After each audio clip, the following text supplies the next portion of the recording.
Thank you, Madam Deputy Speaker. May I begin by paying tribute to the dignity of the families of the 96, but I'd also specifically like to pay tribute to the Honourable Member for Liverpool Walton for securing today's debate.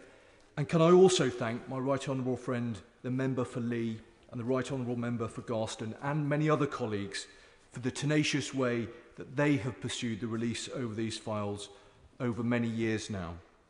I know that the people of Liverpool, but also the people of South Yorkshire and Nottingham, where I grew up, are proud of the work that they have done to secure today's debate. And I think I speak on behalf of honourable and right honourable members on all sides of the House when I say that after their passionate and moving speeches, even more people from across the country will be just as proud tonight. Can I also take the opportunity to congratulate the government on the introduction of the e-petition scheme over the summer? I believe that today's debate is evidence that we in this place should not see petitions as a gimmick, but as a tool by which to inform our debate around what the public want us to be thinking and talking about. I'd also like to commend the Backbench Business Committee, chaired by the Honourable Member for North East Derbyshire, for their determination in making this debate take place tonight. Madam Deputy Speaker, I would like to say quite clearly from the outset that no one in this place should be in any doubt whatsoever that today's debate is about reconciling a major injustice.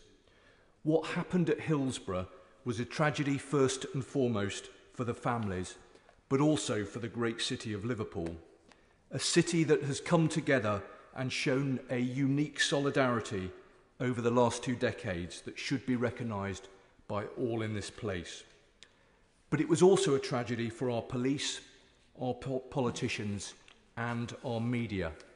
A tragedy because the myths that my honourable friend for Liverpool Walton has already described were allowed to surface, to fester, and for many to become ingrained as the truth.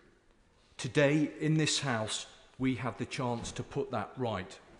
But in order for that to happen, Madam Deputy Speaker, we need to know, beyond any shadow of doubt, what the government documents have to say. From cabinet minutes to briefing papers, to speeches and to drafts, all of it needs to be given to the Hillsborough Independent Panel, and all must be uncensored and without redactions. Only then can the panel make a full assessment of what happened, who knew what, and why they chose what to do, what they did. And can I say, Madam Deputy Speaker, I very much welcome the statement that the Home Secretary has made in this House tonight. Madam Deputy Speaker, 15 years in the British Army means that I'm very sadly no stranger to the loss of close friends and colleagues. And if I learnt anything from those difficult times, it is that for the families, part of the grieving process involves getting to the truth and knowing all of the facts that surround the death of their loved ones. Madam Deputy Speaker, I wish to make it clear that whilst I am supportive of the release of any uncensored government documents from 1989 to the present day, I do believe that it's right, as the Home Secretary and many others have already said, to allow the families to see that information first. It should be the job of the Hillsborough Independent Panel, in conjunction with the families, to use their discretion over what files should be released into the public domain. I'm of the opinion that the release of distressing images of those who've tragically died and personal information such as contact details and medical records is clearly not in the public interest and would only serve to inflict greater distress on the families. Madam Deputy Speaker, for over 2 decades, sadly, we have allowed the families' questions to go unanswered. For over 2 decades, we have allowed them to suffer. I believe that is unacceptable and falls short of the standards we in Britain should expect for our police, for our press, and yes, for our politicians. Madam Deputy Speaker, I was delighted that nearly 100 MPs from 9 political parties in this House signed the petition requesting a debate on this issue.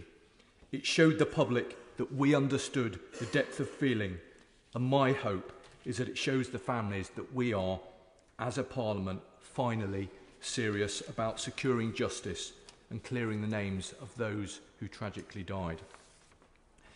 Madam Deputy Speaker, back in April 1989, I was a Nottingham Forest junior red and a devoted supporter of Brian Clough and a great admirer of Kenny Dalgleish. I tried my best to get a ticket for the semi-final, but I wasn't able to get one. So my family and I were spared the ordeal of being present on that fateful day. But the horror the fans that were there felt and the anguish their families have suffered since has resonated with people from across this country. Madam Deputy Speaker, I believe now that the people have spoken. 140,000 in just 3 short weeks over the summer mobilised and signed the petition. The depth of feeling is overwhelmingly clear. Now we have both the chance, but more importantly, the responsibility to act. The time has come for the families to have their most agonising questions answered. The time has come for full disclosure. Put simply, the time has come for justice for the 96, and I very much hope that the whole House will support this motion. Angela Smith.